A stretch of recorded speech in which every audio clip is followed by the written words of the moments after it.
Des avis de recherche pour des personnes âgées qui ont quitté leur foyer ou leur résidence pour aînés, les médias, on en reçoit de plus en plus souvent. C'est une réalité grandissante auquel les corps de police doivent faire face avec le vieillissement de la population. Alors, comment on s'y adapte? Oui, nous autres, c'est sûr qu'au niveau de l'adaptation de nos stratégies de recherche, ça reste pratiquement les mêmes, même si on a un volume plus élevé, exemple, au niveau des personnes disparues avec des troubles cognitifs.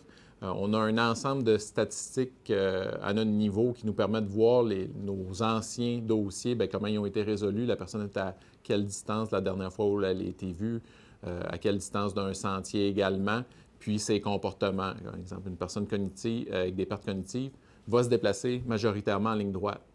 Fait que ça, nous autres, c'est des éléments. Fait que, oui, on en a plus, mais ça change, nos stratégies de recherche demeurent quand même efficaces pour ces cas-là. Au Québec, on avait tenté un projet pilote d'alerte Silver où on envoyait des avis de recherche massifs, à l'image des alertes Amber, mais pour des aînés avec des troubles cognitifs.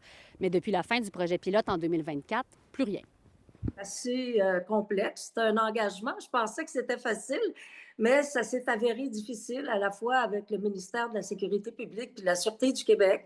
La peur de déranger les gens trop souvent. Et j'ai appris avec consternation et tristesse qu'on avait abandonné le projet. Le ministère de la Sécurité publique n'accorde pas d'entrevue, mais maintient que les travaux se poursuivent concernant le système d'alerte Silver.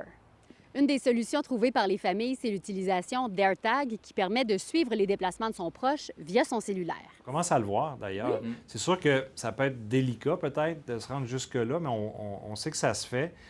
Puis oui, dans certains cas, c'est peut-être la moins pire façon de garder, pas le contrôle, mais de savoir où notre proche se trouve. Parce que sans ça, si les gens n'ont pas de cellulaire, ils quittent sans véhicule, sans carte bancaire, il va y avoir des recherches de caméras qui vont être faites au départ, mais si on perd la personne sur des caméras, c'est beaucoup plus difficile de le localiser. Tandis qu'avec un AirTag, il y a un volet intrusif, par contre, c'est facile de les localiser. Il y a des petites choses qu'on peut faire, comme par exemple mettre des alarmes sur les portes pour savoir quand est-ce que la porte s'ouvre, quand est-ce que la porte se ferme. Souvent, les systèmes d'alarme, de toute façon, dans les maisons, ont déjà ça d'intégrer, donc ça peut se faire activer. Puis, on peut aussi mettre des GPS. Il y a déjà sur nos téléphones intelligents, puis tout le monde en a quasiment maintenant, mais on peut savoir où est-ce que les gens y sont. Mais on peut aussi, ça existe aussi des montres GPS carrément qu'on peut acheter, puis c'est pas si dispendieux que ça. On entend des histoires d'horreur de personnes âgées qui se sont perdues.